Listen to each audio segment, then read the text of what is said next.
ang ginagawa nila, itong 13 na tangke, na tare weight na walang laman, ginagawa nilang 12.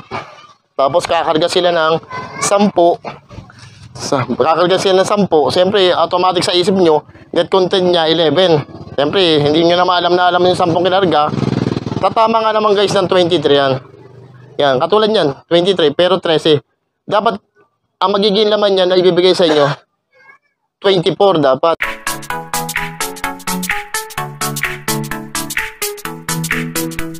Hello po, magandang araw sa inyo lahat. Welcome to our channel. Bago tayo mag-umpisa, kinakamusta ko po kayo lahat. Sana po ay nasa mabuti kayong kalagayan. Sa mga hindi po nakakakilala sa akin, ako nga pala si Osea Silvestre, ang inyong katangke.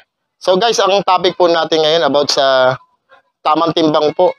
Kung exact weight ba or underweight yung tangke nyo. Ituturo ko po sa inyo yung saktong timbang sa tangke. So guys, umpisa na nyo ako at subaybayan nyo sa gagawin natin ngayon. Guys, umpisa na po natin. Ito ang unang gagawin natin.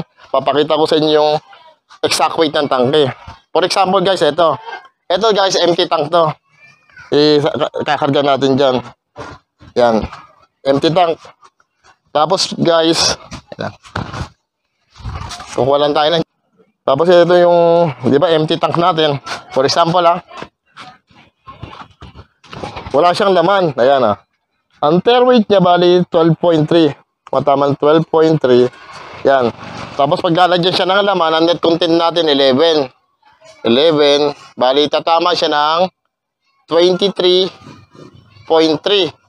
Dapat. Pag may laman. Wala siyang laman. Lumalabas 12.3. Wala man siyang laman. For example guys, may bibigay na ako sa inyo may laman. Ayan. Basta ang tare weight niya 12.3. Natandaan nyo. Para makita nyo kung paano yung exact weight at hindi kayo maduga sa laman ng tangke. Ito yung isang tangke guys na may laman. Yan. Yan yung may laman. Bali, ang tare weight niya 12.3. Katulad doon ng isa, yung walang laman kanina pinakita ko sa inyo. 12.3 net content 11 kilos. Bali lalabas siya ng 23.3. Yan. Sakto naman guys, 23.3 ang laman. Ibig sabihin, etong tinimbang natin sakto sa laman. Ngayon, yung punto ko po sa inyo kung paano mamaneobrahin at yung magiging underweight po yung laman ng tangke. Yun po ang punto ko kung ano yung ginagawa ng iba.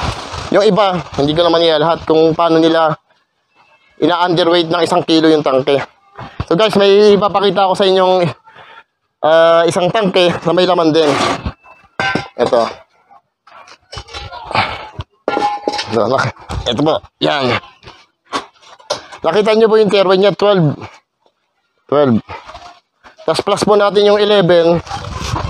Diba 11? 12 plus 11, bali 23 nga po. Sakto, ayan. 23 sakto naman. Pero guys, sabi niya, ganito guys etong tangke na ito, hindi naman totally ang tare weight niyan 12. Bali ang tare weight niya po talaga 13. Yan, 13. Yung empty siya, 13 siya. Pinalagyan ko siya ng laman ng 10. Pero hindi naman po tayo nagkakarga ng 10 para bali kinontent ko lang sa inyo. For example na malaman nyo kung ano yung ginagawa na para mabawasan na 1 kilo underweight. Ang ginagawa po nila guys, shortcut na to guys Ang ginagawa nila, itong 13 na tangke na tare weight na walang laman, ginagawa nilang 12. Tapos kakarga sila ng 10. Kakarga sila ng 10. Siyempre, automatic sa isip nyo, net content niya 11. Siyempre, hindi nyo na alam yung 10 kinarga. Tatama nga naman guys ng 23 yan. Yan, katulad yan, 23 pero 13. Dapat, ang magiging laman niya na ibibigay sa inyo, 24 dapat. 24, 23, na wala 1 kilo. Bali, binawasan nila yung bigat ng tangke, yung tare weight. Kumuha sila sa tare weight, imbis na 13, ginawa nilang 12, para makakuha sila ng 1 kilo, ibibigay sa inyo 10 kilo lang. Kahit magawin pa nila guys niya, for example na 12, 11, habang bumababa po yung tare weight ng tangke, bigat ng tangke, nababawas, ganun din yung laman. nababawasan kunyari, 13, ginawa nila 11 yung tare weight, nababawasan din kayo ng 2 kilo. Habang inaalis nila yung bigat ng tangke, nagbabawas sila. Ganun din yung nawawalan laman, mga 2 kilo. Pero 1 kilo lang yung sample natin na binawas nila doon sa tangke. Kunyari yan, sinabi ko lang nga sa inyo, ang talagang tare weight niyan 13.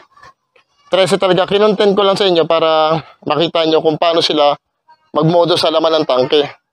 Kahit sabihin mong 12, kanya 13 yan, ginawa nilang 12.5, tapos nilagay nila doon sa laman, 10.5, pwedeng 10.5. Ganon din yon basta nabawasan. So, guys, paano po natin malalaman na yung binibigay sa ating gas kompleto sa laman, samantalang pag i-deliver na sa atin, for example, ito, i-deliver na sa atin to, may laman na. Alangan naman na walang laman yung i-deliver, siyempre pag deliver may laman, siyempre, makikita nyo, sakto na yung binigay. Sakto na yung binigay sa inyo. Siyempre, wala na po kayong, kumbaga sana, wala na kayong angal doon kasi sakto na yun. Hindi nyo na maalam. Kaya guys, ito nga ang pinapaliwanag ko. Kaya tayo may content na ganito para malaman nyo yung tamang laman, yung timbang ng tangke. Para malaman nyo. Kaya nga, mayroon tayong vlog na ganito. Pinuturo ko sa inyo para kayo na mismo yung mag-imbestiga doon sa dealer na kinukunan nyo. Yung matagal na palang nagde-deliver sa inyo. Tapos magugulat kayo, kulang pala 1 kilo. Kala nyo sakto kasi pag tinitimbang nyo, kung may timbangan kayo, tumatama naman. Kasi may laman na Kaya parang gusto nyo malaman talaga na walang laman yung tangke na sakto. Pag wala na siyang laman, kung may timbangan kayo, ang gawin nyo, timbangin nyo po yung tangke. Kung tumama pa doon sa example na ito yung kanina, ito. Kunyari, ito, average niya 12.3. Yan. Yan. Yan, wala na po siyang laman. Pag tumama po ng 12.3 yan, tapos matik na yung diniliver sa inyo 11, tumama po ng 23.3, ibig sabihin, sakto po yung dinideliver sa inyo. Ibig sabihin, yung dealer nyo, ay ano yun, honest po sa inyo. Hindi siya nagbabawas na laman, hindi siya nag-underweight. Sakto. Pero kung halimbawa tinimbang nyo, wala na laman yung tangke, o kaya kung wala naman kayong timbangan, nakitimbang kayo sa kakilala nyo, mas magandang timbangan nyo kasi para kunyari, sa mahal ng gas ngayon, sayang din po 1 kilo nawawala. Halos pambili nyo rin ng bigas yun, sayang. Lalo kung kapag na sensitibo kayo sa, siyempre sa gas, sa mahal ng bilihin ngayon, kailangan nyo po siguraduhin din yung laman na dinideliver sa inyo. Kung sakto. Kaya katulad po, example na ito, 12.3, tapos nakita nyo na wala nang laman yung tangke, 12.3 pa rin, tama. Ibig sabihin sakto po yun. Pag hindi naman, nag-iba naman yung laman, ang tare weight, 12.3, tapos nakita nyo, 11.3 lang, hindi tama, kulang na 1 kilo, 12.3 tinimbang nyo, ibig sabihin, may inaawas sila na 1 kilo. Ibig sabihin, nag-under sila na 1 kilo. Ganun lang po yun. Kung nakita nyo ganun, bahala na po kayo mag-decision doon. Kung magpapalit kayo na nag-deliver sa inyo o aangal po kayo sa kanya na ganun lang pa binibigay sa tagal ng nag-deliver sa inyo. Kaya yun lang guys, ang advice ko sa inyo, yung tinuturo ko ngayon kung paano alamin yung exact weight. Kala nyo exact weight, yung pala underweight, matagal nyo pala kinukuha sa pinagkukunan nyo yung gas, yung pala kulang sa laman. Ibig sabihin na bonus po kayo. Kaya po mayroon tayong ganitong vlog para matuto po kayo sa laman ng tangke. So guys, sana nakatulong sa inyo yung itong maliit na konting natin na video. Sana nasagot yung mga katanungan nyo about sa pag-ano ng exact weight ba o underweight o ano yung tamang laman ng tangke, tamang timbang.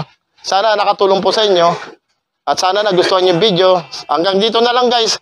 Sa muli natin pagkikita, sana pakisubscribe nyo ako sa aking YouTube channel. Pindot nyo yung bell para sa ating notification. Tapos yung may mga katanungan po tayo dyan, meron tayong comments down below. Tapos pakishare na rin, tsaka pakilike. So guys, hanggang dito na lang. Hanggang sa muling pagkikita natin. Ako uli si Jose Silvestre, yung katangke. Babu po, babu.